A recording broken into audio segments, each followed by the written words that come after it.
Good evening. Welcome to Military Strategies, February 21st, 2026. We are ready. We are here because the United States ship Gerald Ford has already crossed the Mediterranean, the Strait of Gibraltar. The liberating machine is already arriving. The same one that ousted Nicolas Maduro from power, now it's going straight to liberate Iran. Everything is ready. Everything is set for 0 hour. The moment it begins, the war starts. And we are here on Military Strategies. Family, your likes, your comments, let's begin.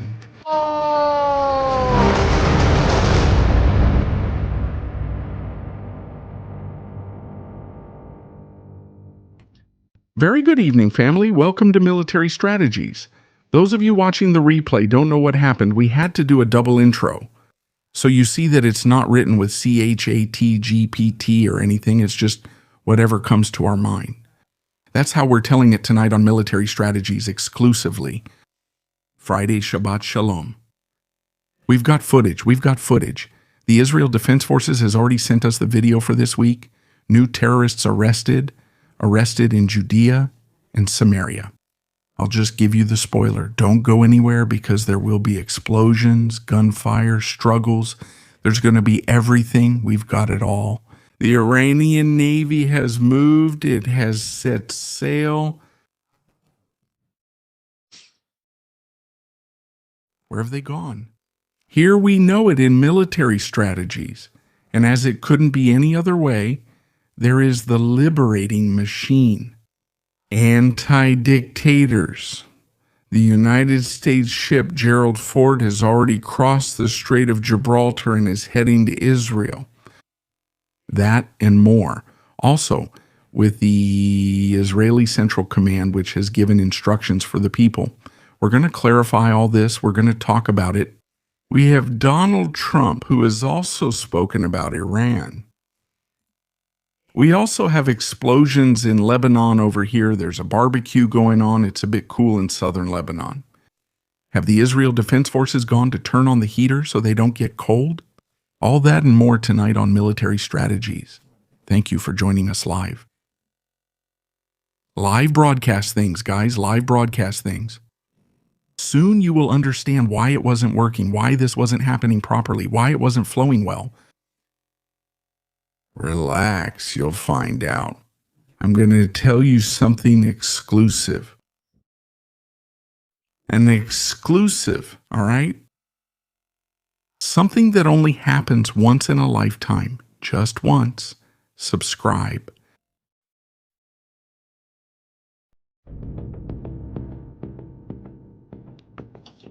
Hey, Military Strategies.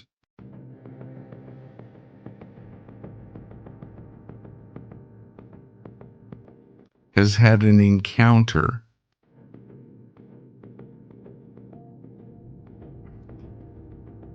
Today, Military Strategies has had an encounter, a very special encounter.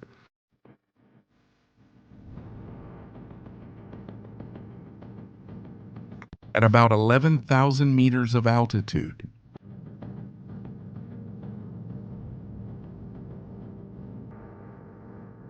Strategies has encountered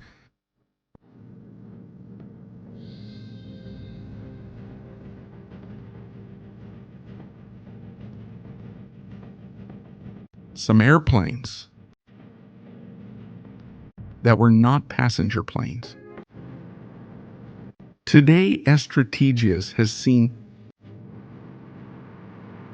firsthand the planes that are going to liberate Iran. I'm just putting it out there. I'm plotting something big. Don't go anywhere, because during the show, I might just get excited and tell you about it during the show. Close encounters of the third kind.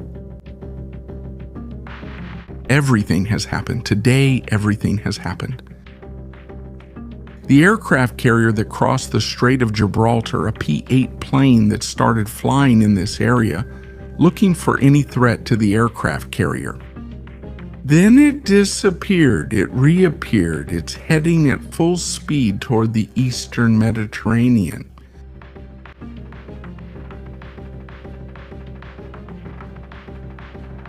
You already know that. All right. A fruitful day. Honestly, today has been an exhausting but fruitful day. It's been a very important day. Before and after. I can't stream on Twitch right now. I'm sorry. I'll fix it tomorrow. I promise I'll try to fix it tomorrow. I don't know. I'm missing an important piece of the studio.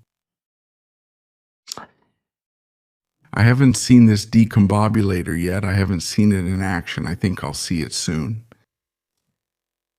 And we're going to decombobulate a couple of them, all right? The situation is as follows. Imagine for a moment a country where, since the 1990s, its budget, the national budget of the country, has been directed and oriented to spending it, building military facilities, not defensive ones, but offensive ones, to destroy Israel. Well, that's exactly what's happening. There's a country called Iran, which from its early days started fighting with its neighbor Iraq. Then it started threatening everyone in the region and eventually ended up attacking Israel. Why Israel? Where does all this war come from? Where does all this story come from? You see, many centuries ago, a religion was born on the Arabian Peninsula called Islam. Islam came after Christianity, after Judaism. It was a religion that came to change certain beliefs of the people who lived there. At that time, the Arabian Peninsula was experiencing a civil war. Followers of Muhammad against non-followers of Muhammad. They weren't Jews, they weren't Christians, they were Arabs themselves, who were polytheists. They had different gods and believed in different gods. The place called Mecca in Arabic was the place where there were pilgrimages with many gods. There were idols in that place. Makkah, let's see over here. Makkah, where what is now called the Kaaba is, which is what you see here, which is this square. Imagine that none of this existed at that time. None of this existed, of course not. And it became a pilgrimage site. Caravans would arrive from all corners to worship idols. Those idols are inside the Kaaba. The Kaaba is a room, and inside it the idols are kept. Outside the Kaaba, there is a stone, which is said to be a stone that comes from paradise, Al-Jannah, in Arabic. After the death of Muhammad, does this happen? It's a quick summary so you can understand it during the time of the Hijrah, the time when Muhammad left Mecca, because he had to leave because they were going to kill him. They wanted to assassinate him. Muhammad was saying that polytheism had to be replaced by monotheism, that there is only one God, and that Muhammad is his prophet. That is the beginning of the concept of Tawheed, the oneness of God. God is one. This is also stated in Christianity, and it is also said in Judaism, that God won. The three religions are monotheistic religions. They share roots in many aspects, but have many differences in others.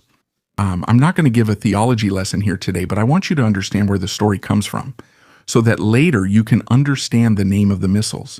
The name of Muhammad leaves Mecca, he flees from Mecca. He takes refuge in a cave along with some of his followers, among them Abu Bakr, the father of Aisha. Aisha was the wife who later became the youngest wife, the underage wife of Muhammad. He takes refuge in a cave.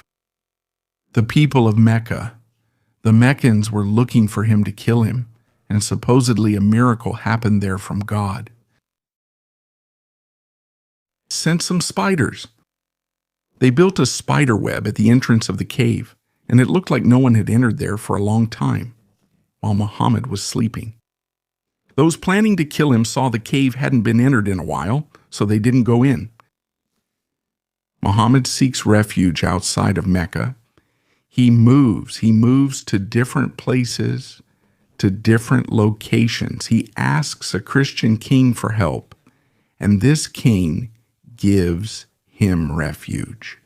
The people of Mecca go there to put pressure, to have him handed over, to kill him, but he refuses. The Christians give them refuge, and during that time there are different battles with different ethnicities, tribal groups, and a kind of war breaks out, the Christians, that one, in the Arabian Peninsula. There is a place in Medina, a very beautiful city. Medina is impressive, honestly. Seeing it is impressive. On the outskirts of Medina, this city you're seeing, I'll show you pictures so you can see it.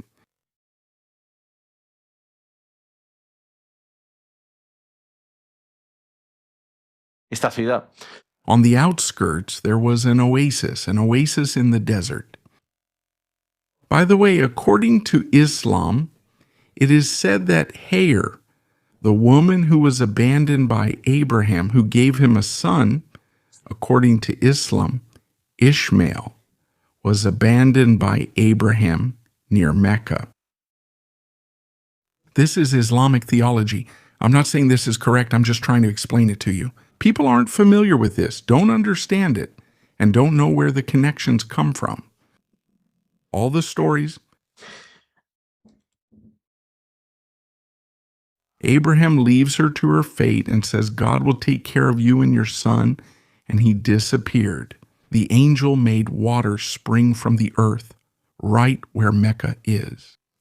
In that place, there is a spring of water, which is the water of Samsam, which they say is blessed water. Let me give you a bit of context about all this history, okay? But let's get back to the topic. Medina, the city of Medina. On the outskirts of Medina, there's an oasis, and a battle takes place there.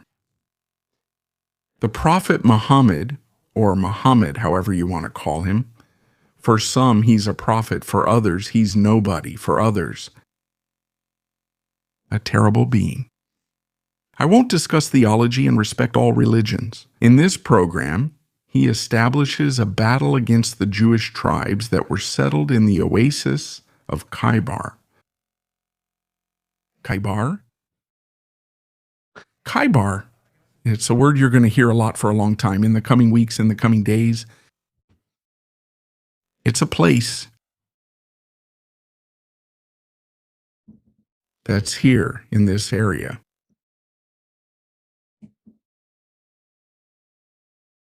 The oasis was around here. The Jewish tribes were around here. I insist on this. There were Jews in the Arabian Peninsula at that time. Jews have not always been in Israel, in what we know today as Israel. There were Jews in Persia. Well, now the festival of Purim is coming up. There were Jews in Persia, Jews in Africa, Jews everywhere. They've always been around. What happens is that the anti-Semitic people, always want to tell a story in which the Jews have never existed. And then they appeared. From a spaceship, they dropped them there over Israel. And that's where they started to settle. Isn't that right? Here in this area, there were Jewish tribes. And then Muhammad launched an attack against them. It happened after a treaty from an expedition against Khaybar. It was a very important fortified agricultural center. Some tribes were considered hostile or allies of previous enemies, and it represented a key strategic and economic point. Khaybar had several fortresses throughout this area. All this area we see here had different Jewish tribes, each with its own fortress. Thrown into the abyss of things. But many died. Since then, people have always tried to justify this action by saying that the Jews tried to kill Muhammad. Subtitles by Nikolai Winther. This has always been said in Islam, according to traditional Islamic sources. After the Battle of Khaybar, a Jewish woman named Sainat bin al-Harith offered Muhammad poisoned lamb meat. Muhammad tasted that meat and spat it out when he noticed the poison. It's said one of Muhammad's companions ate the same meat and died. It's said the woman confessed it was for revenge after the Battle of Khaybar. That is supposedly documented in classical Islamic sources. Since then, the story against the Jews within Islam has existed. All right? In fact, it's written that even the trees will say where the Jews are hiding. All of that is part of Islamic theology. I don't want to bore you with this. When Muhammad dies, they split.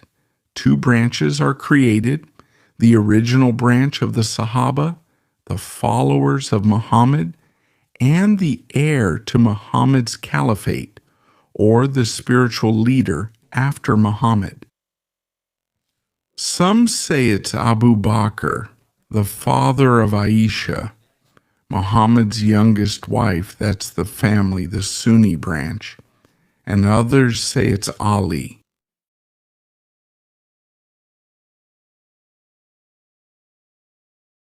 Who are those, the Shias?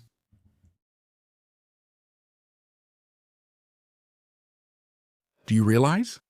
That's where it happens. A separation.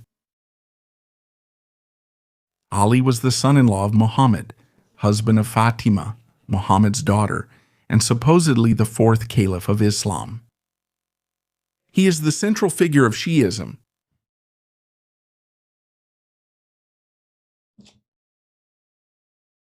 And that's where the whole story begins. There are some who say that the angel made a mistake, that he chose Muhammad instead of Ali. Well, strange stories here and there. The Sunnis can't stand the Shiites can't stand the Sunnis or the Jews. And of course, who is easier to destroy within this region? The little fish?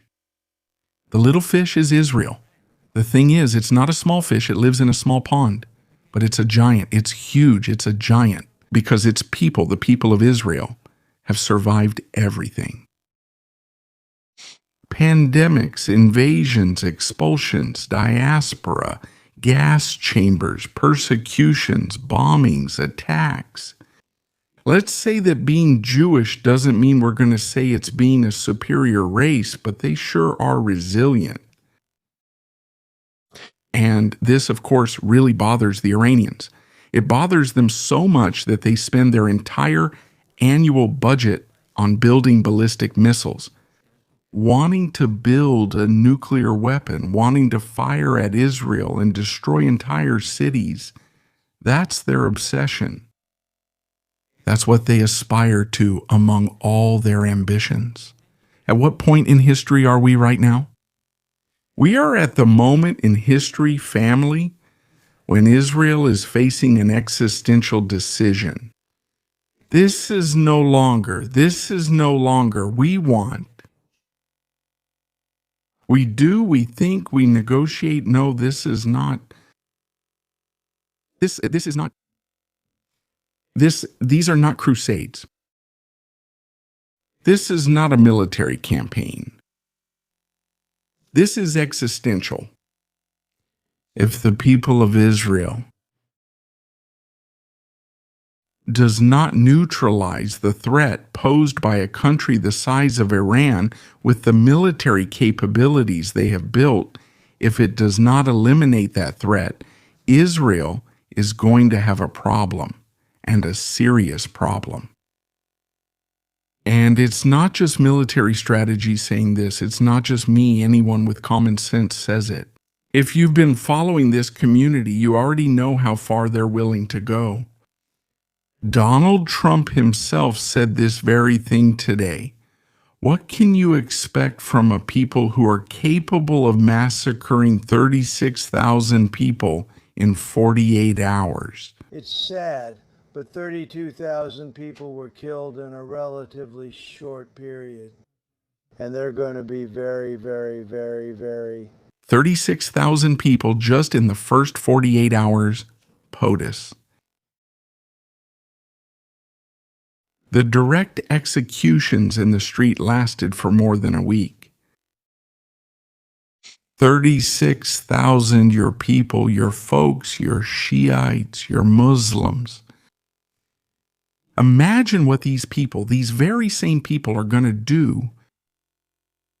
This disturbed man called Ayatollah, spiritual leader of who knows whom, if it's of the devil, if it's from hell, imagine what this being of light is going to do. When he has a nuclear weapon, he's going to use it. They don't really care if they live or die. Their only goal, the only goal that the Ayatollah has right now, is to destroy Israel. That's it. One way or another. Within it, within Shiism, and also within Sunnism. The concept called taqiyya is used a lot.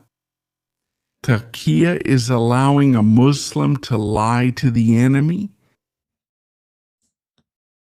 to achieve their goals, and with that, the destruction of the same is achieved. It's what we usually see in terrorist cells, cells that are constantly attacking in Europe and around the world. They live among us, they work among us, they're our neighbors, but they really hate us. I'm not saying it's all of them, okay? I'm talking about those who are terrorists, those who carry out that kind of attack. It's not that they're isolated from society. They take part in society. They dress like Westerners. They live like Westerners. But inside their hearts, there's another much stronger force. The Ayatollah doesn't hide, even though he says officially he doesn't want nuclear weapons, that it's terrible and they won't do it, just like the United States of America. For me, the way I understand the situation is different. They are building the nuclear weapon, they want the nuclear weapon, and every day from the moment they wake up until they go to bed, they are wishing for the destruction of the state of Israel and America. And between Israel and America, there are many countries. There are many countries.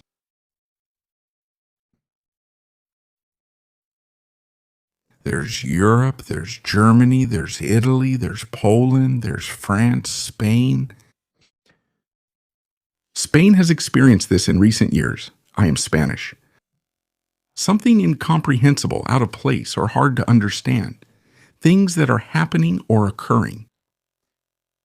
When guys go out in the morning to say and think that the greatest military force they've ever seen on their shores or in their territory is not capable of destroying them, either they're really crazy or they know how to lie very well.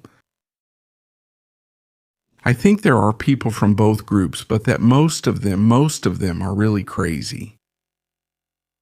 When they tell the Ayatollah that they've brought 2 aircraft carriers and he says to sink them, it's because the Ayatollah doesn't know the reality of the situation. There are other people like Arachi who really knows what the situation is about. A guy who travels to the Western world, who has contact with the Western world, and who knows very well what's going to happen. But it's not, don't forget this. Each and every one of them from the regime wants to destroy Israel. So Israel is on that side. On the side of, we have to put an end to this. The United States, now seeing the threat up close, is facing missiles with increasing range. Imagine a North Korea, but instead of wanting nuclear weapons to avoid being overthrown and to stay calm behind their fence. A country called Iran, which wants to expand, and in fact has expanded. There was a time up until a year ago when Iran's borders extended from the country to the Mediterranean. The Revolutionary Guard could cross, send missiles and rockets all the way to Lebanon without anyone stopping them, without any police control. They had control of the roads, the convoys were secured with military escorts, and no one dared to do anything, except for one.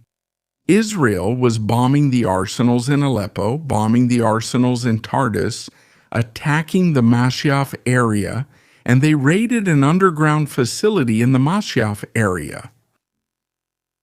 Something unthinkable. Images from that story. By the way, when we made the video about this, specifically about the raid, the platform said this hadn't happened until the video came out. When I mentioned the special forces, the Salgat, the Israeli Air Special Forces went in there, they reported it as misinformation, saying it wasn't true until the video was shown. Listen. Taktu Hava. This is a preview of what could happen in Iran. The underground facilities are well protected. They're many meters below ground, and they've been prepared precisely for this. Iraqi has said, "You can't destroy our nuclear program from the air. You've already seen that it's impossible." Well, then we'll have to go by land. We'll have to go in by land. Israel already knows how to do it. Israel already has the knowledge. Here, are you seeing this? This is Syria entering the center of Mysia, into the missile silo, gathering information, arresting Iranian engineers, which has never been talked about, collecting vital documents. This could happen in Iran in the coming days, in the coming hours. By the way, these images are official from the Israel Defense Forces. For the public.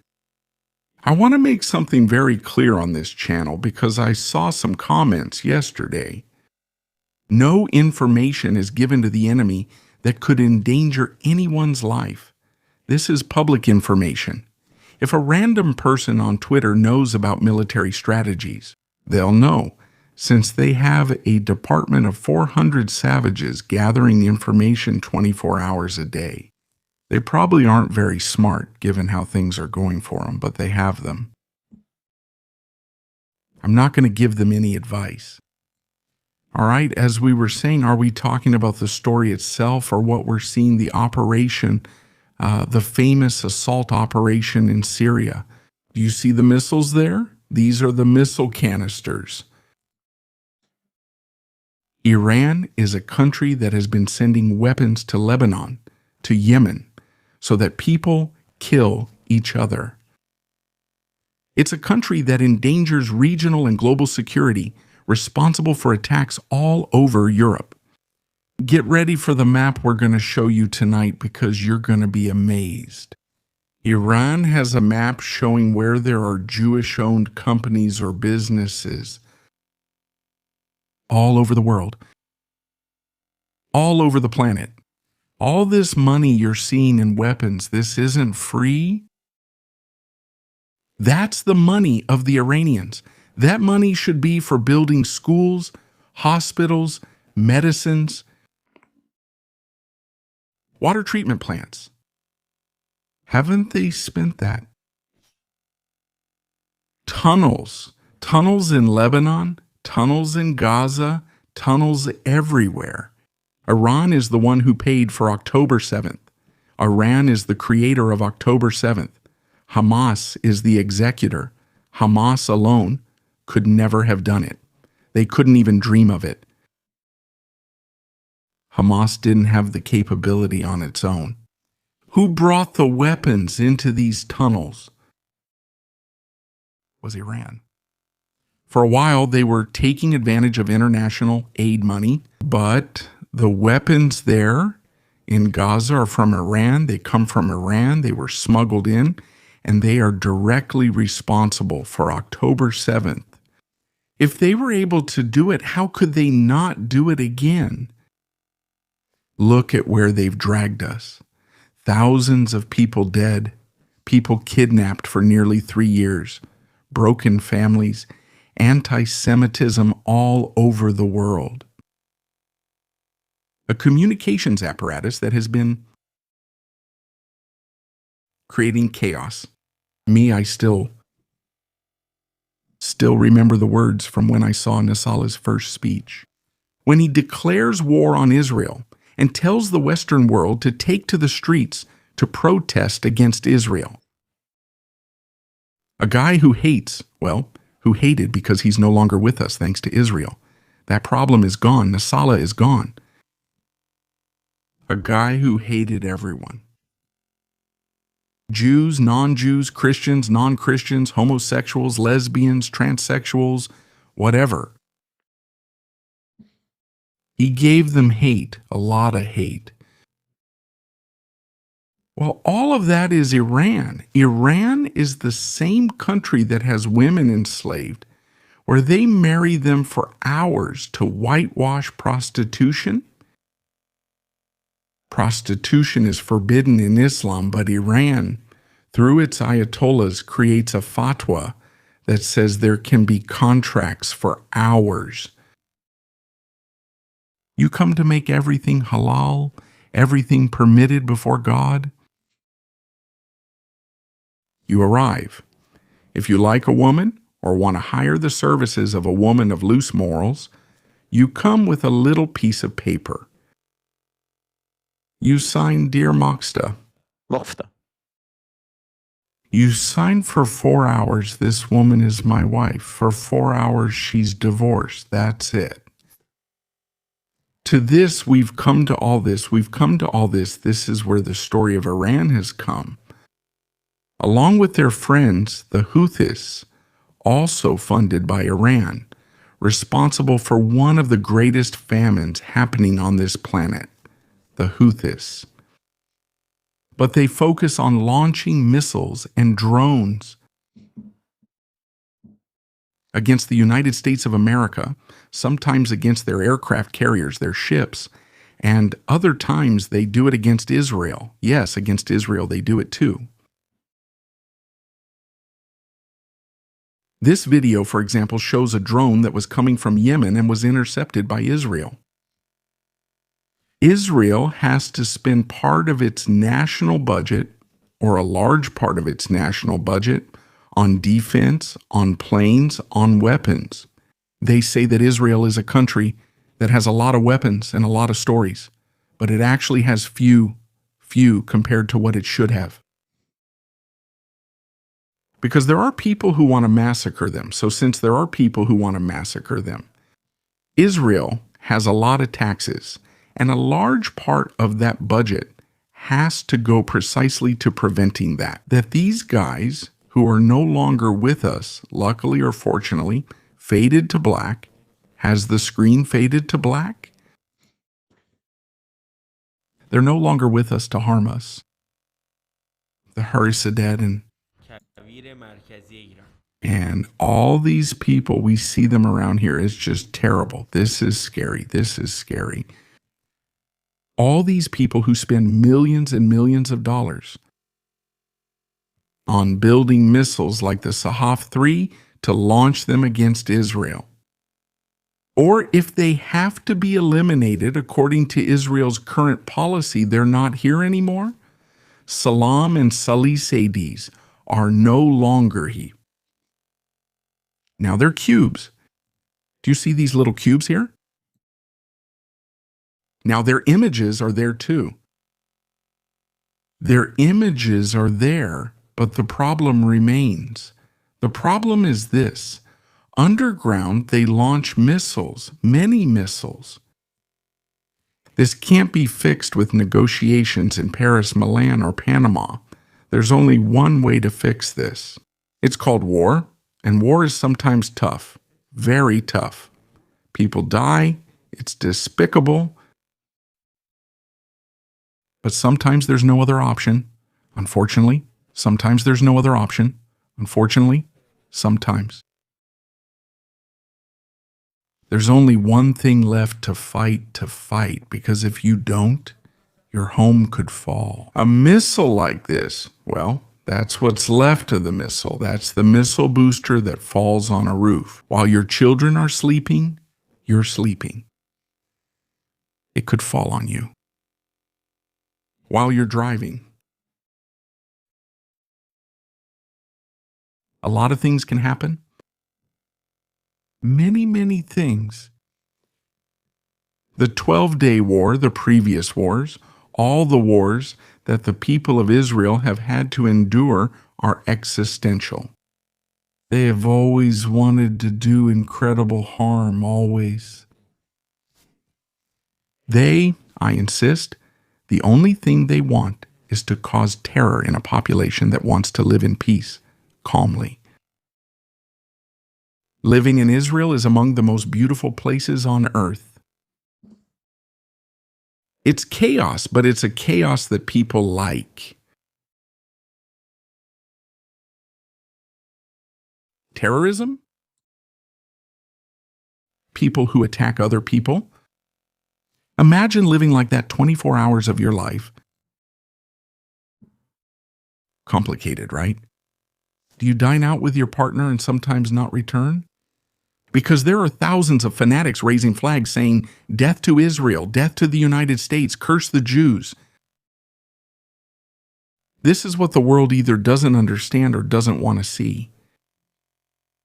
We laugh at the chancletos and all these people.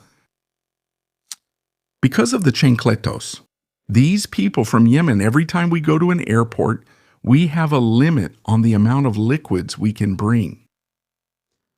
Because they caught a kid from Europe, took him to Yemen, trained him to carry things that go boom inside a plane many years ago. Be careful with the flip-flop, guys. Don't underestimate the enemy. Doing so is a mistake. Israel's long-held false sense of security led to costly consequences on October 7th, and a few other things. A few more, some. Well, let's get to it. Let's see what happened today, what has occurred. Sorry for this little super introduction we've given. It seemed important to me that people understand what's happening so that later they know firsthand what's coming. Let's start with what's most important to me, which is people's safety, people's peace of mind. Please, this. The Israel Defense Forces continues to operate on all fronts, both in defense and offense. תקפנו תשתיות טרור וחיסלנו מחבלים בלבנון, השמדנו תשתיות תת-קרקעיות ברצועת עזה, חיסלנו מחבלים שהפרו את הסכם הפסקת האש, וביצענו מבצעי מעצרים בכל רחבי יהודה ושומרון. Basically, for those of you who don't understand Hebrew, I'll explain.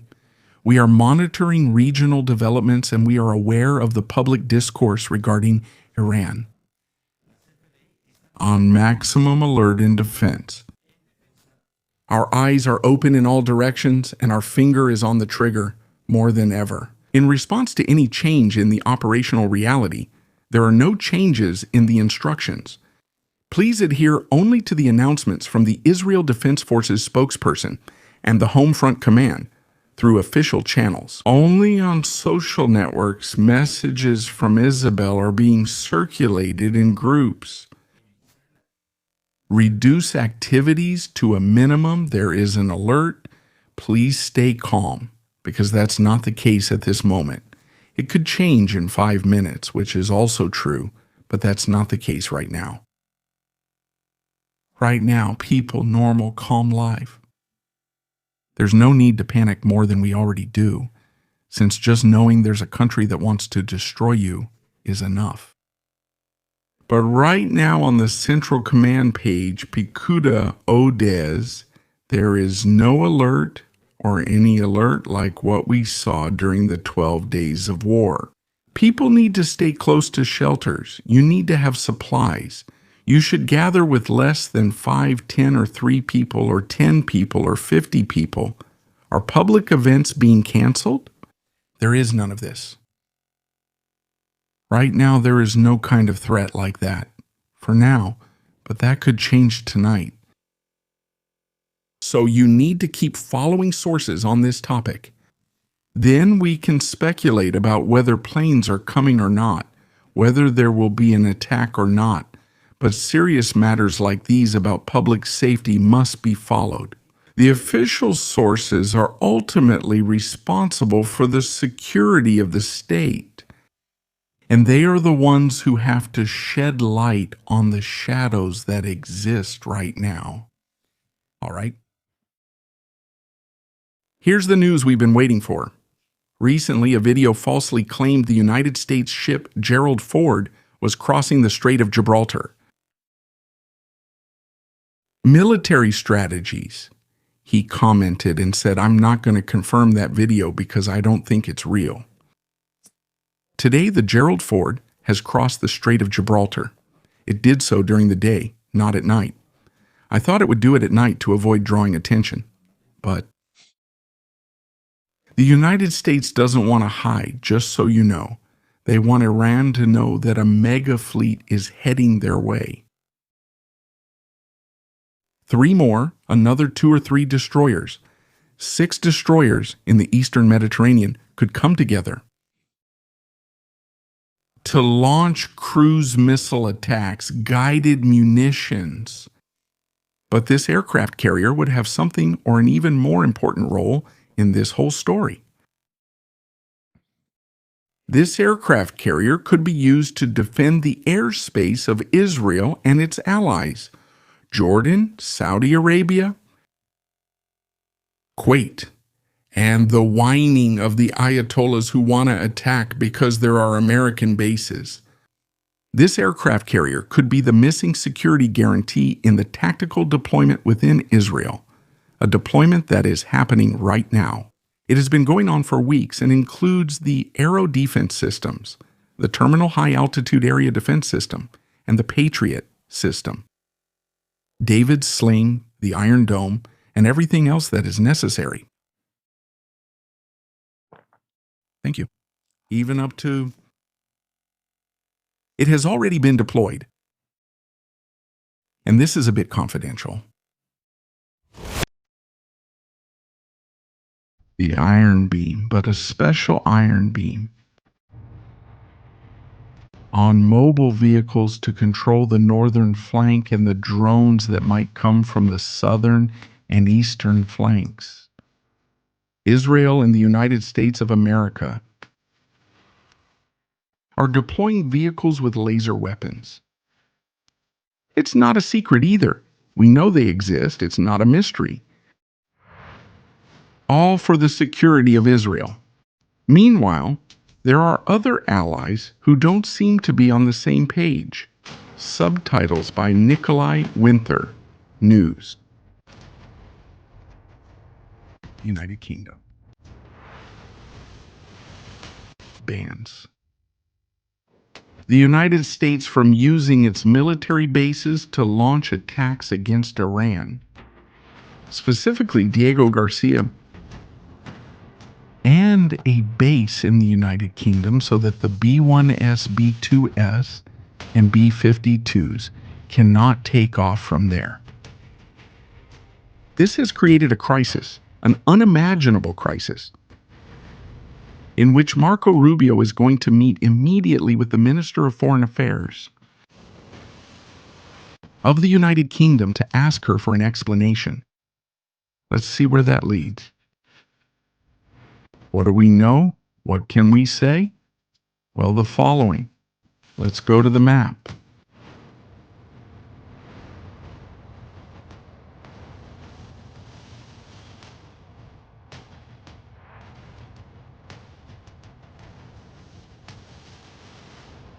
What we know here at Military Strategies, while we are close to 18,000 people, please, your likes are super important right now. The following is this. The Royal Air Force Air Base in Cyprus is not being used operationally for strike operations, that is, offensive operations. The United Kingdom has deployed Typhoon fighter jets at this base for defense, to help defend Israel. Or are they just going to stand by and watch?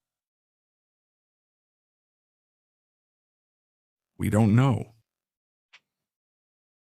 We don't know. I'll leave it there so that later the story writes down the names of each one. And what did they do? They have a base there in Cyprus. They've been told not to use the air base in Cyprus. Very well. Cyprus. You already know it's a country, but it depends on Greece.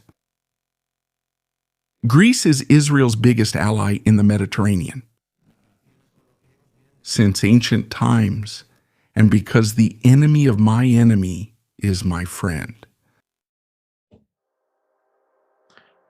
If we don't have Diego Garcia, if we don't have the base in the United Kingdom for the B-52s, and if we don't have Cyprus either, and the bases in Qatar, Kuwait, Saudi Arabia, and Jordan are too close for the B-52s, it's a plane that needs time to take off.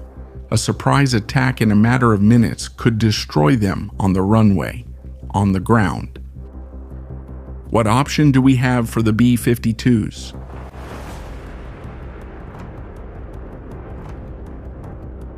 Now things are starting to make sense. Suda Bay, the island of Crete.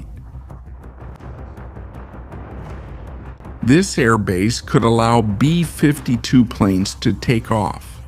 In recent days, tanker planes and fighter jets have arrived there. Are you giving priority to this base over the rest of the bases in the Mediterranean? The option is clear.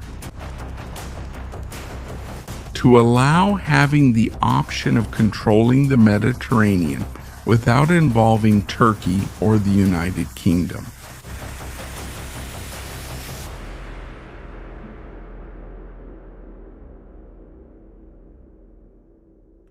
Why do we say that the Suda Bay base may be suitable for this type of operation?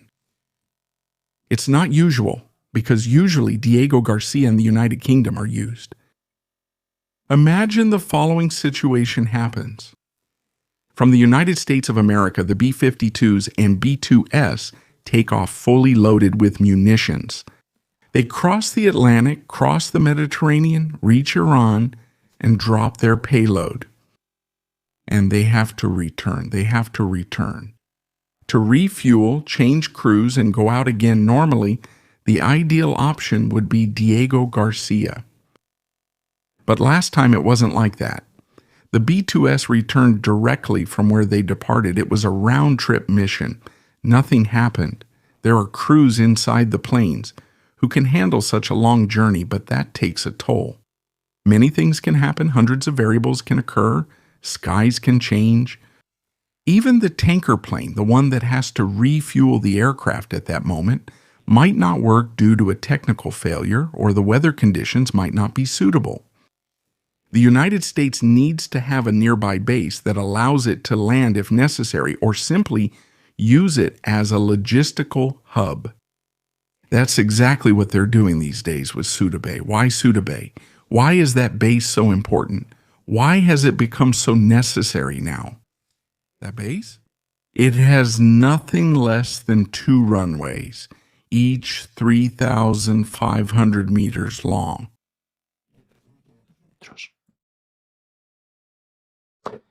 That's the kind of runway a B-52 needs to take off. If we look at how many meters a B-52 needs to take off on a runway, the answer would be approximately.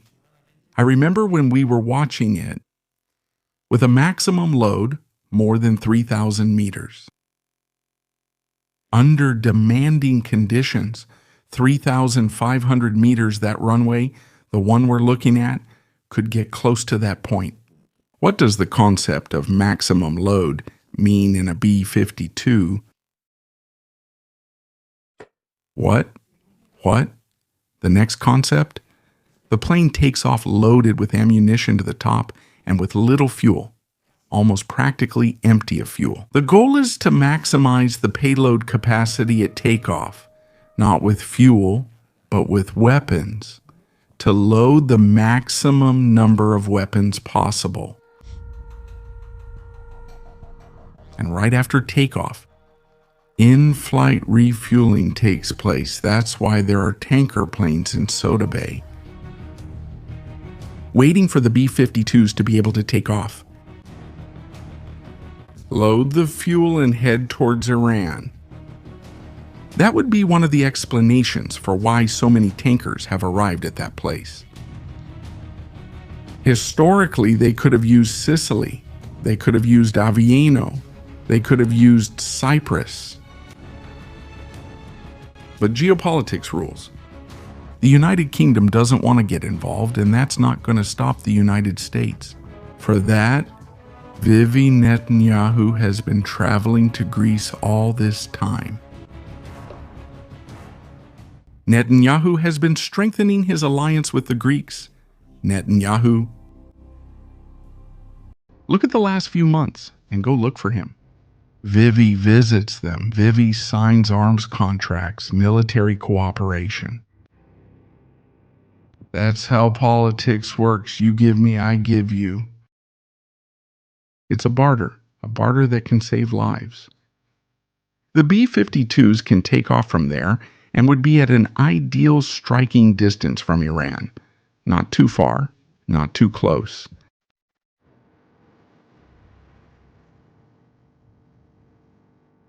We're not going to see it.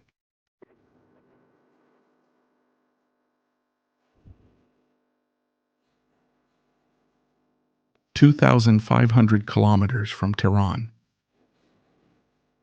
Being honest and practical, they could attack the capital from 2,000 kilometers away. They could use cruise missiles. If they are low-profile bombs, yes. 500 kilometers from the capital. They could do it, they could.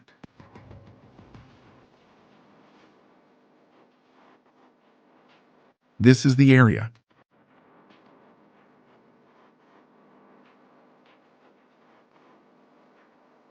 There's an important point. This one.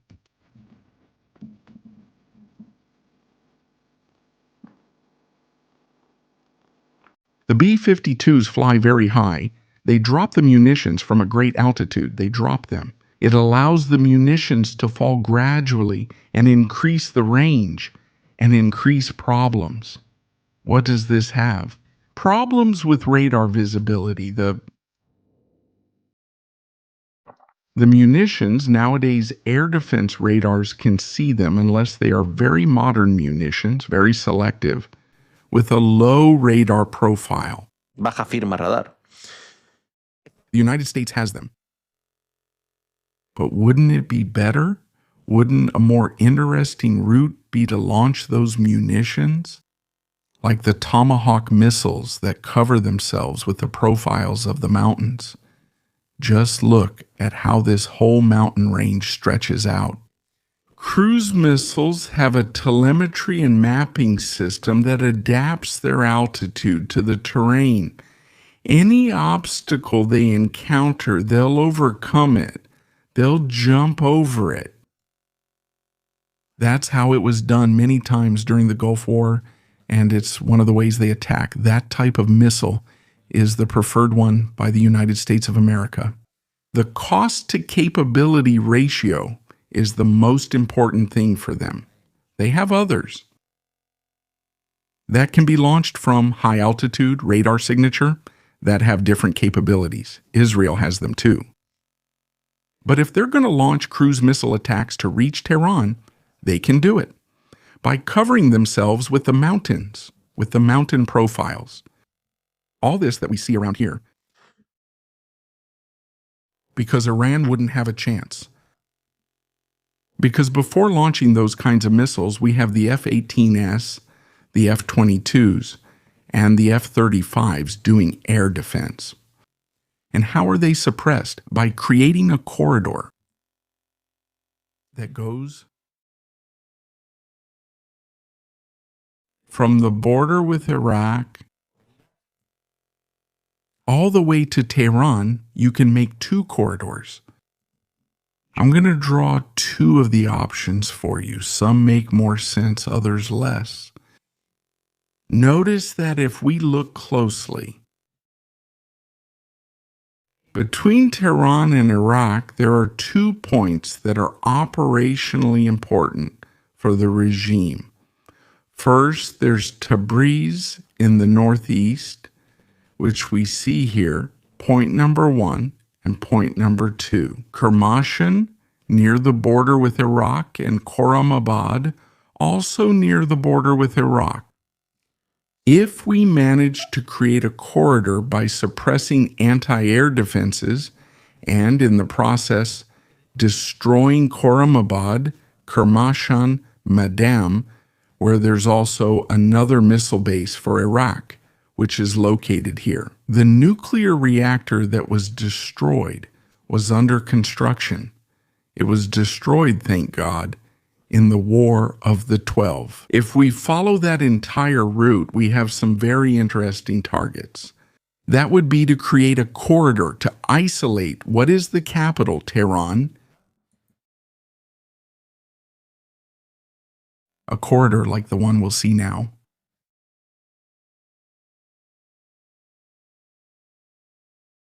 Do you see this here? We paint, we draw. It's not necessary to eliminate all of Iran's air defenses, just to create safe corridors where the radars are blind. This would be this Tehran corridor, Comfordo, which we know very well, Arak Khorramabad, would be an ideal corridor. Approach. We could expand it, maybe in this area, also include Kermashan. But, well, let's do it like this. That would be one. Then we would have to make another one up to Isfahan. From here, you can do a lot of things. That corridor can be opened from this point to this point. You see, you can make another corridor that goes from that hallway that has been opened to the right or to the left. So, the B-52s can approach the border with Iraq and launch their missiles before they are within range of Iran's missiles. The B-52 has a problem. It's very big. You can see it from many kilometers away. It flies at high altitude. You can see it from many kilometers away. Careful, there's another option. The B-52, although it's not as aggressive when there aren't significant threats from anti-aircraft defenses,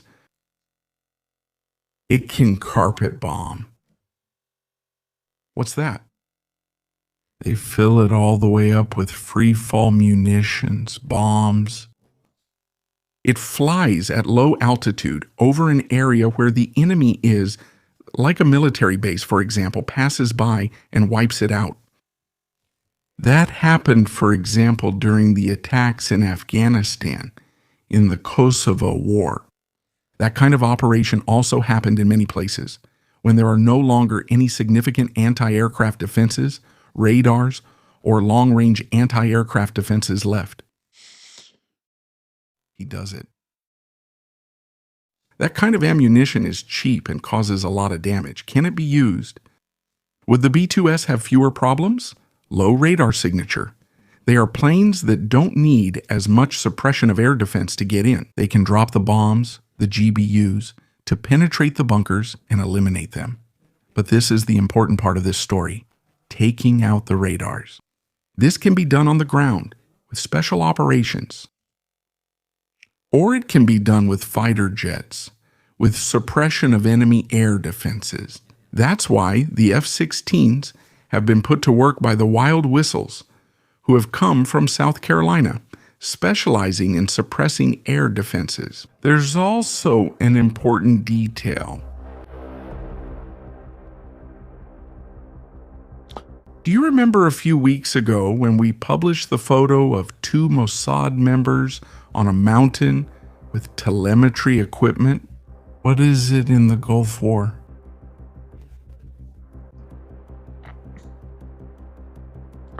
The Delta teams from the United States of America and the British Special Air Service were deployed weeks before operations against Saddam Hussein began. para marcar objetivos, identificar That's what's happening in Israel. terreno de algo que aterrorizaba a Israel. They forgot the task, which is eventual operations, which applies a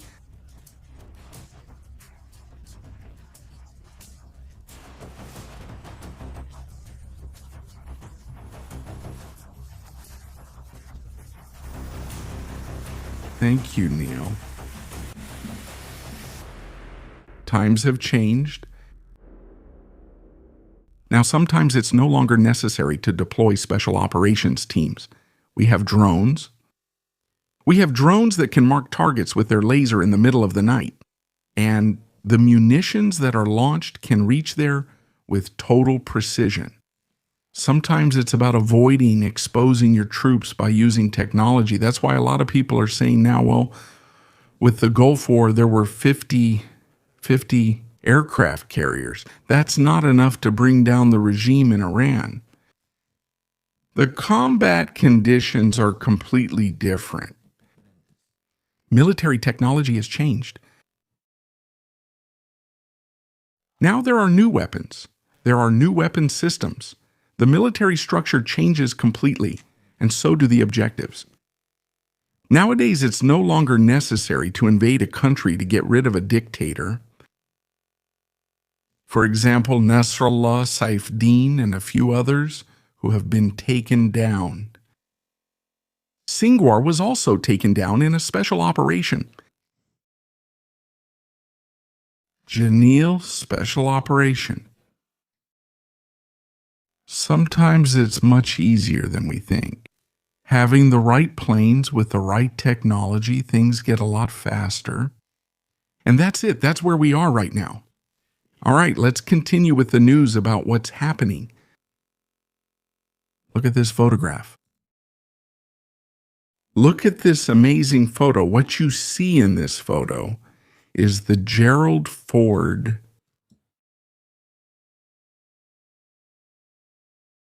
crossing the Strait of Gibraltar. That's the city of Ceuta, and behind it is Morocco. People have also been talking about something lately. Thank you for today. Let's enlarge the photo because every photo has a message. Family, pay close attention now, okay?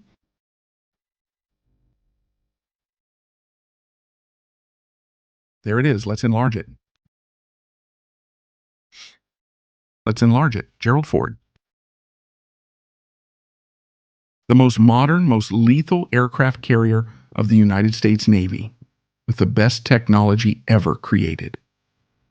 And its name will be the name given to the class of aircraft carriers that will replace the Nimitz class. It's loaded to the brim with planes. Look at the deck. All the planes are on the deck, all of them, every single one. It had been mentioned.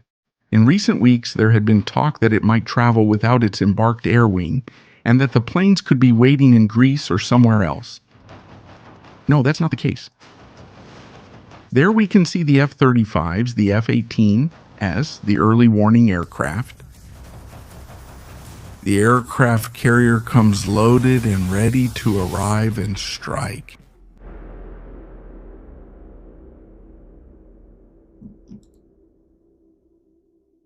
It's not like in this image. Look, the deck is clear. However, in this one, the deck is packed. The aircraft carrier comes with the whole package, complete. Destroyers, submarines, everything. Nothing is missing here. Absolutely nothing. Let's go to Gaza. There has been a fight between family clans for control of the Gaza mafia. Sujailila area, just so you understand, the east zone of Gaza City, Sujailila. Ha. They were shooting at each other for a couple of days. Have there been any casualties among them? Those who regret it, let them regret it. Those who celebrate it, let them celebrate it. I'm not going to make any comment. I'm not involved. The destruction of terrorists doesn't affect me much, to be honest. I'm not someone who feels much remorse when these kinds of incidents happen. But look, Ramadan is starting, and they want to make some kind of pact or ceasefire between the families. I don't know how Tron's going to do it, I'm being honest. I don't know if he's going to give them goats, camels, so they don't massacre each other or so there's no terrorism in Gaza. When are they going to build the skyscrapers? I'm imagining these guys walking into the Gaza casino, and I don't know what could happen there. Let's see. Look at the image, look. They appear with white flags, those from a family clan, to affirm peace with others. But I want you to look at the bottom. Bottom right, look who's here. The guys with the green bandanas are members of the Al-Qassam Brigade of Hamas. They still control Gaza and everything that happens there. They're there as witnesses to the ceasefire. I don't know what ceasefire. If they're fighting, no. With white flags. Wonderful. Let's see. Who wants to go on vacation to Gaza? There are promotional offers. You can keep booking your hotel. A Trump Tower is going to be built there. You can reserve yours? Do you know how this is going to end? No. This is going to end with Israel coming in, but well, it's okay. It's okay. What does POTUS say? Let's go with POTUS. Can you leave now, Mr. President, are you considering selling Z Press? What does the press say? Can you leave now? You can leave now. Press. Thank you, press. Thank you, press. Thank you, press. I am considering it. They asked Donald Trump, are you considering a limited attack on Iran? And Trump responds, I guess I can say I am considering it. what I can say is that I have considered it. Takiai. Look who's laughing again. Tak Fretu Somia. Forget about POTUS. Look who's laughing again.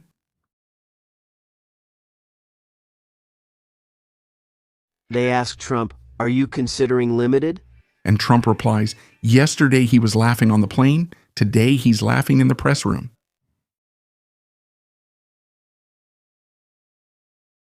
This is ready for a verdict. It's ready for a verdict. President of the United States has laughed. All right. Are you considering a military strike? President of the United States showing off? Are you considering military strikes? Are you considering a military strike? Yes, I'm considering it, yes. He's laughing, he's laughing. This happens as soon as the aircraft carrier reaches its position. The chicken is in the oven. And the oven is hot, the oven is hot. In Lebanon,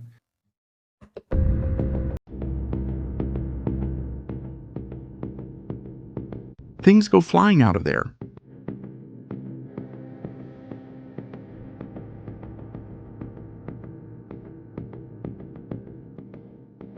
The United States says it will declassify now.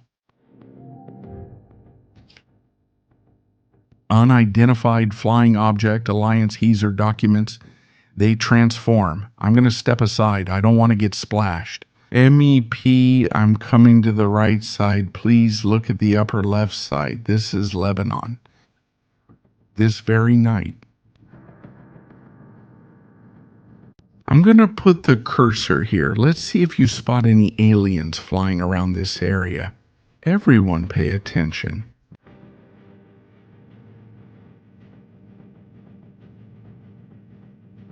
and without a parachute.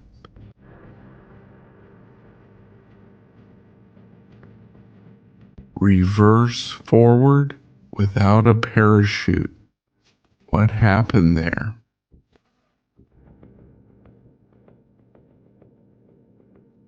Esto. Once again, another Hezbollah arsenal, once again inside the area where they're not supposed to be, once again violating the ceasefire. Once again, Israel spreading wisdom from the sky. Subtitles by Nikolai Winter.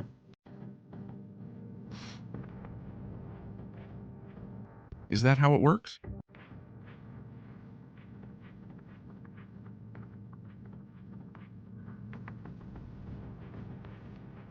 I'm going to show the other images. They're a bit stronger. Well, if we're going to show them, let's do it now. We're already on time. At a prime time, the kids should already be in bed. So, it's been a bit of searching.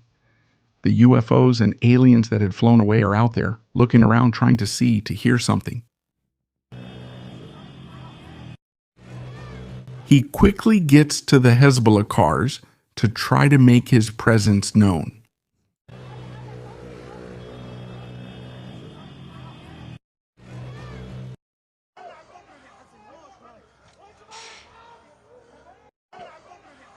Then people will say how terrible Israel is bombing houses and civilian things. Well, the missile warehouse that's inside. That's not bad. That's not bad. We have the movie Remember Me. We have the movie Family. Where are you connecting from tonight here on Military Strategies? Please leave your likes. We have the movie Judea and Samaria, Operation Terror and Anti-Terrorist. We have a movie ready. Yes, we have memberships. You are giving memberships. We were watching. There are a lot of things right now live after this rough start. There is the community. There are the people supporting, always, 100% understanding. Before we go to those parts of the movie, before the premiere, let's watch the trailer for El Ocaso. Do you see it there? It's an Iranian frigate that has gone to India to conduct military exercises to get out of the way. Just in case the wave has put water and sand in between the United States Navy and India, it has gotten in there in a port in India. I think this is for desertion. When this starts, they're going to desert right away because it's number 75 of the Navy. This is a piece of cake. This is a piece of cake. Harpoon missile, anti-ship missile from the United States Navy. Just so you get an idea. That shell you're seeing, this one with a single shot sinks it, and there's no time, not even like on the Titanic, to launch the lifeboats. It just blows it up. I remember, I'm going to share some personal things about myself, okay? Now, since we know each other a little better, I remember that once someone, an instructor, explained to me, told me, really? The ship's evacuation protocol is stupid because a harpoon missile, if it hits you, if it gets you, it'll take everything out. The whole ship. You won't have time to evacuate. But they're going to sink the aircraft carrier, huh? Watch out. They're going to sink it. The Ayatollah declared it must be sunk, and it will be by divine intervention. Forces from another planet are going to come and sink the aircraft carrier. They're going to sink it. Mm-hmm. Yes, we were thinking exactly about that. Flashes before the movie. Let's go with the flashes.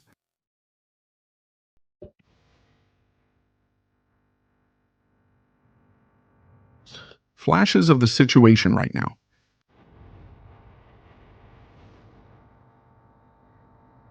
There it is. It could be to confuse. You know, a lot of the information we're about to give now could be Donald Trump's game to confuse. Donald Trump still hasn't made a final decision on whether he will attack Iranian regime sites or what he will attack in Iran, according to two people familiar with the planning. That's the first known thing, what will be attacked. Because you deploy based on your target, and we've already deployed, so we know what we're attacking. So this news, for me, a false opinion isn't that it's false. It may come from the right sources, but it's simply to confuse. They want to confuse the enemy. Next news. Araki. Tehran is preparing a counter-proposal in the talks with the United States. The Iranian Minister of Foreign Affairs, Abbas Araki, says that Tehran will present it to the United States envoys in a few days. And he added that an agreement is within our reach. They are going to destroy the ballistic missiles. They are going to destroy the nuclear program. They are going to stop funding Hezbollah, the Houthis, and terrorists internationally. I doubt it. They're buying time, I've heard, and it's been said that they want a deal like the one with Obama. That for a couple of years they won't enrich uranium, and then when Donald Trump leaves, they'll have the nuclear bomb. Or if they do it, they'll do it underground where no one will find out. We follow the Israel Defense Forces. Hezbollah's command centers were used to launch terrorist attacks against Israel Defense Forces troops and Israel in the Baalbek area in Lebanon. Israel. Hezbollah command centers have been attacked tonight in the Baalbek area in Lebanon. The war may have already begun. For Israel, eliminating the threat from the north is a priority. I'll tell you a secret. Right now, global positioning systems in a significant part of Israel aren't working properly. You enter an address in your car's navigation system and it sends you somewhere else. Could you end up in Lebanon? If you're not careful, you could end up somewhere you shouldn't go. A little bird told me. Next. This is important. Most of us won't understand, though some cultured people here do speak German. Thank you for watching. Pay attention to this photo. Attention, attention.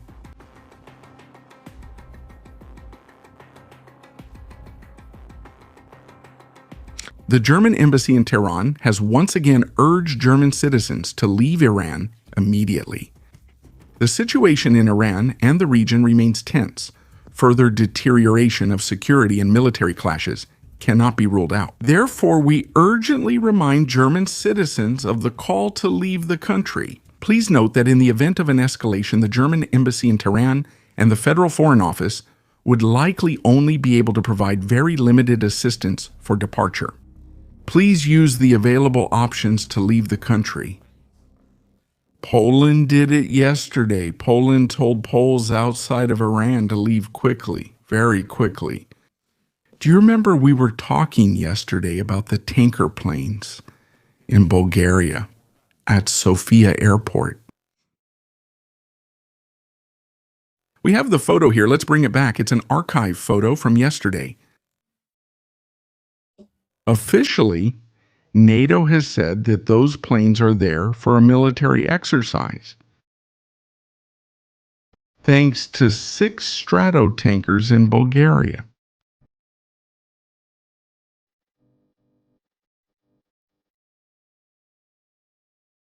Could it be true? It could be true. We don't know. Arachi, he loves to be on television. What did Arachi say? What did Arachi say?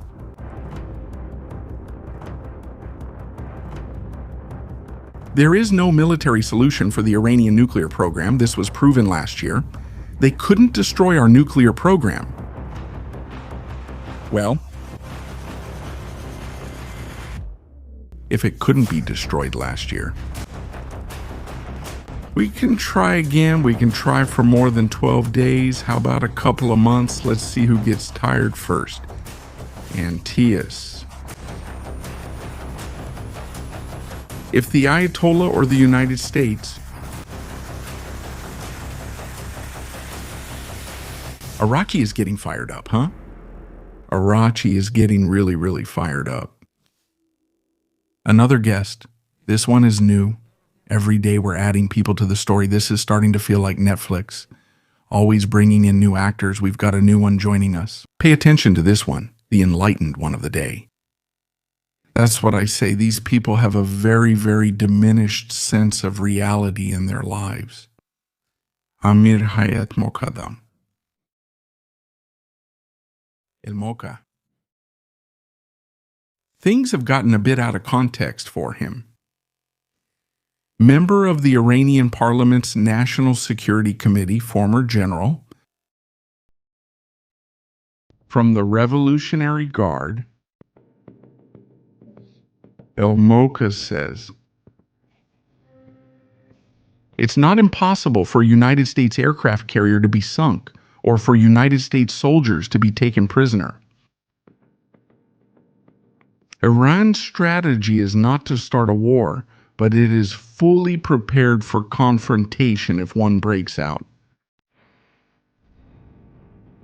If the United States attacks, the Iranian response will be immediate, forceful, decisive, and stronger than ever before. Iran will attack all United States bases in the region, whether they are in Saudi Arabia, Qatar, Bahrain, or any other country. The United States lacks real defensive capability against Iranian ballistic missiles. The defense systems of the United States and Israel have proven to be ineffective.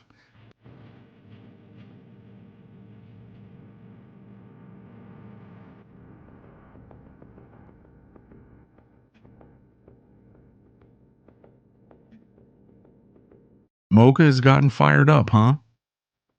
Mokaden has gotten fired up and says that the thing about the United States is nonsense, that the thing about Israel is nonsense. Well, let's see if Mokadan is right. Maybe in a week. He can't even answer. They fired 550 ballistic missiles over the course of 12 days. Between 85 and 90% of the missiles were shot down, and of those, 50 to 60 hit Israeli territory. Subtitles by Nikolai Winter.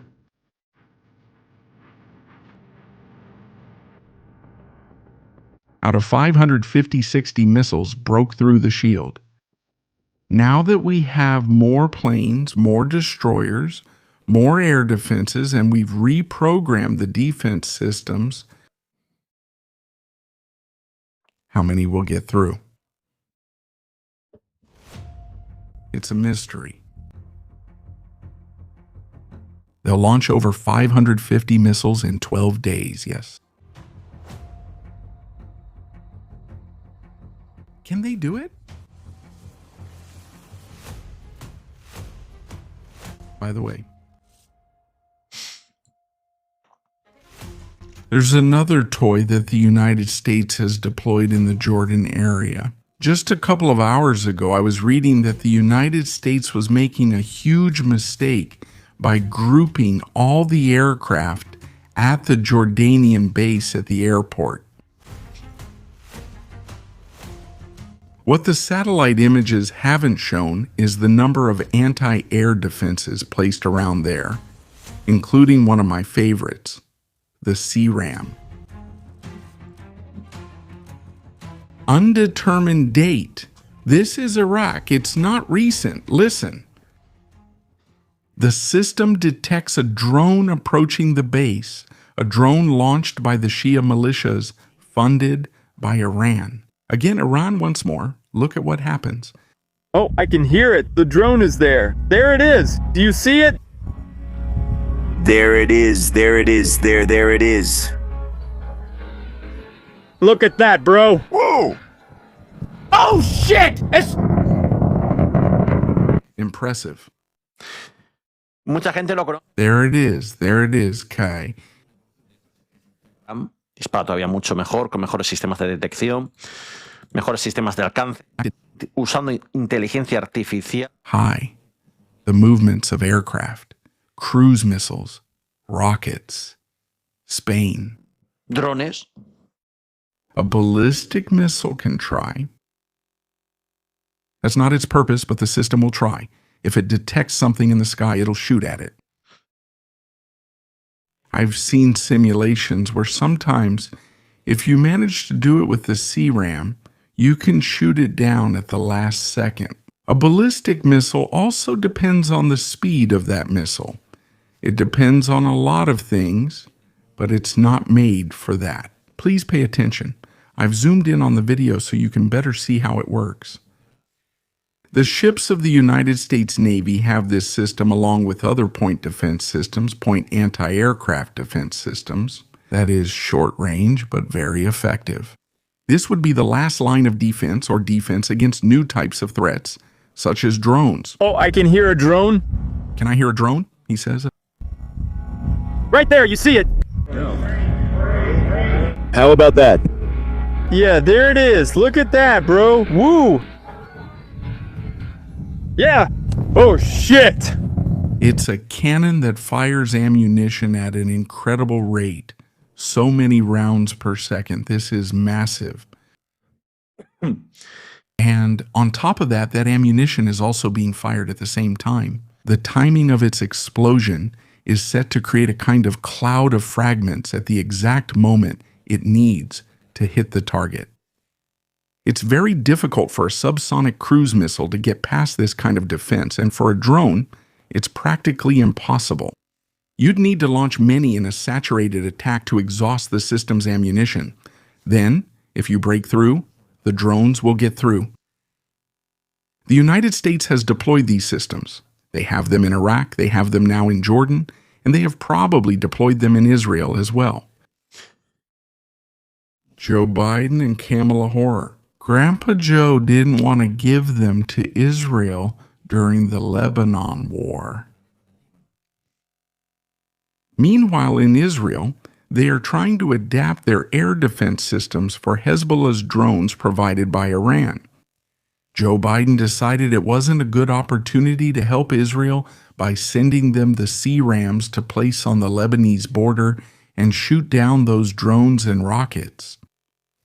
I don't want to blame anyone. I don't want to say they're responsible for anyone's death, but these systems save lives.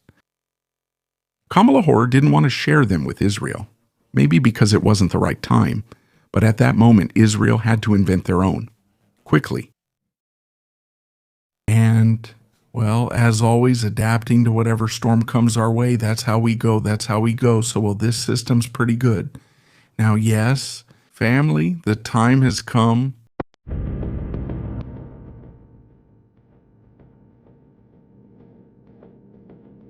Movie time.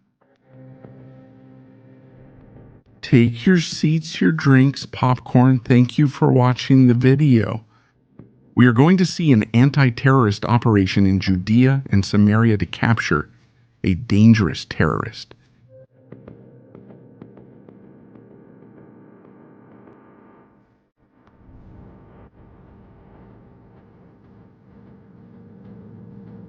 We are going to see it. By the way,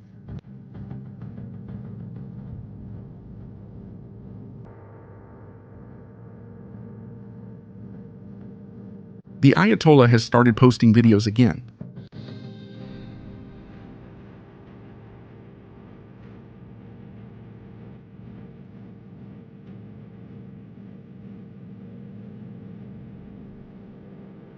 The Ayatollah has started posting videos again. We'll see him after the movie. There we are. We have audio. We don't have audio.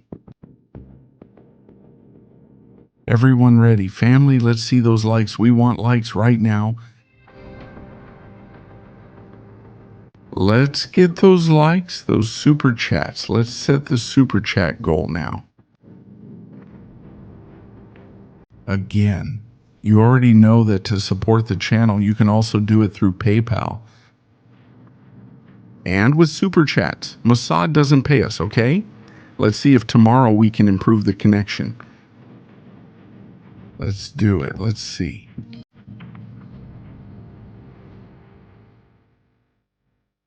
At dawn. Judea, Samaria. Just another day at the CFD. Operators approach a street. They make an entry with controlled explosives.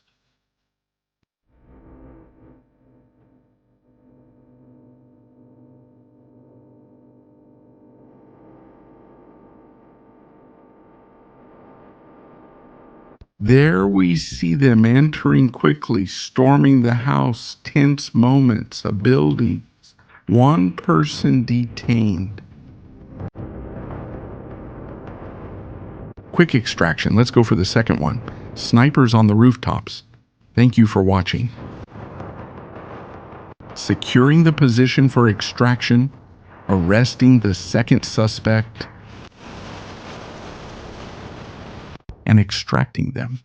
We see him again.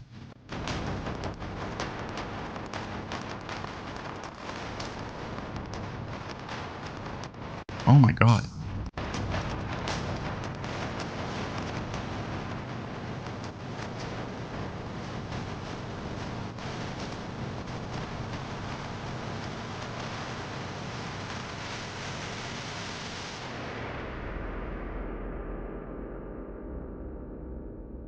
In recent weeks, there have been snipers from Judea and Samaria shooting at soldiers. In fact, there has been one injured. I want you to pay attention to a detail. It's a single frame. You'll only see it now. 1 second there. Look at this detail. I'll remove the watermark. I want you to pay attention to this. What you're about to see, that right there. It's the operator who's storming the building. We can see there's a lot of dust in the air. That's why we can see that beam. I'll zoom in so you can see it. It's the laser pointer attached to his weapon. Do you see it there? On the assault rifle, there's a laser pointer. I'll rewind so you can see it.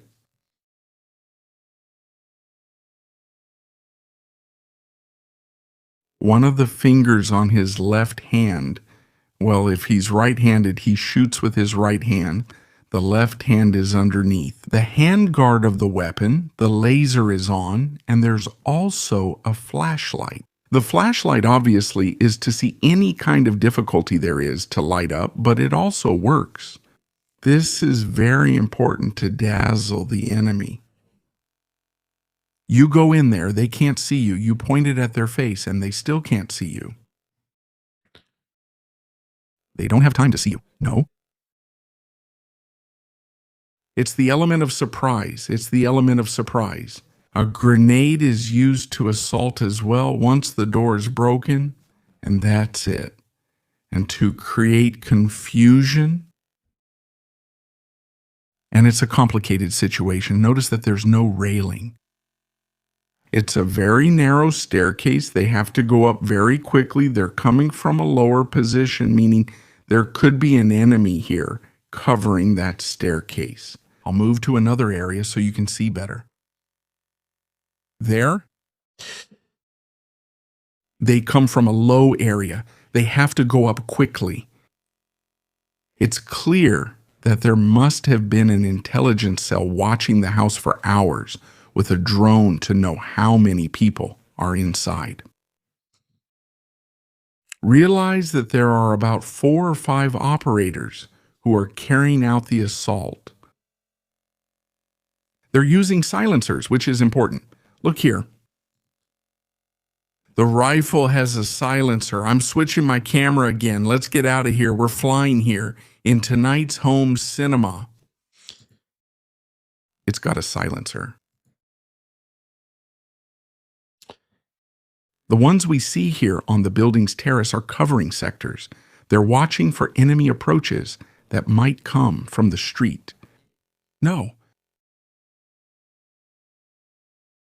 And well, I think the vehicle is a David. By the way, I had the chance to ride in one recently in El Salvador. The export version, obviously quite comfortable, and yes, I mean, it really draws a lot of attention, right? The assault team has done an incredible job, really, really, really good in this situation, I'm telling you. There's a lot of furniture. Look at the number of sofas there are, rooms, areas with light, dark areas. It's a complicated assault, even though it might seem easy when they do it and make it look easy. It's not that easy.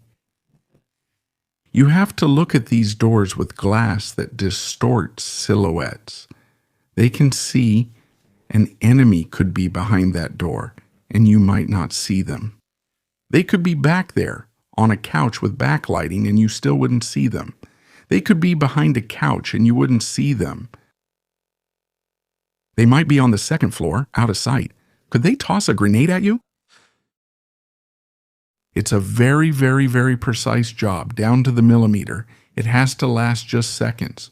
Because of the operator's stress too, you can't be in that stressful situation for too long. And it's an operation, well, in this case, a successful one by the Israel Defense Forces that they managed to pull off. Captured terrorists? We've had a pretty active week in the Judea and Samaria sector, very, very active. And as I said, there's video. There's video of the Ayatollah family. There's video.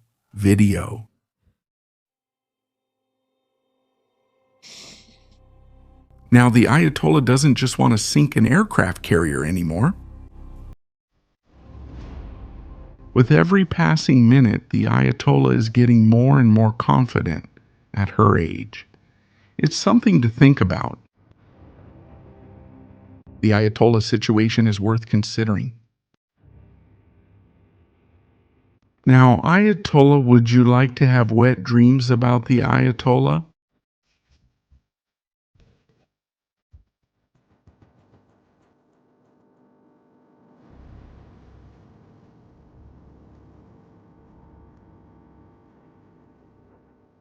This one.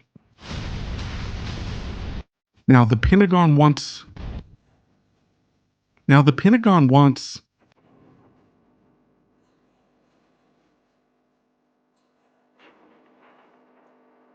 a residence on an island? What is this? The capital? He says they're irrational. One of the examples of their irrationality is that they interfere in the internal affairs of a country. Killing 36,000 people is not irrational. It's actually very rational. It's something normal in Iran to kill 36,000 people. If the United States says this isn't right and can't be allowed, in today's world, that's seen as irrational. Grandpa, you don't have much time left. Hey, look at Grandpa. Donald Trump doesn't like this. It's like Maduro, but artificial intelligence. Artificial.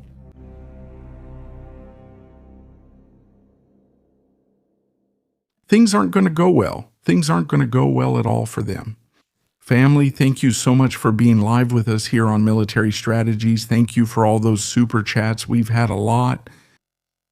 Today, I'm not going to answer questions, forgive me, but I'm super tired. It's been an exhausting day. Thank you for your congratulations blessings. Thank you for understanding the technical problems we've had just now. Tomorrow we'll talk calmly and have more updates. We'll do a show with all the current information and continue with this. Greetings, Military Strategies.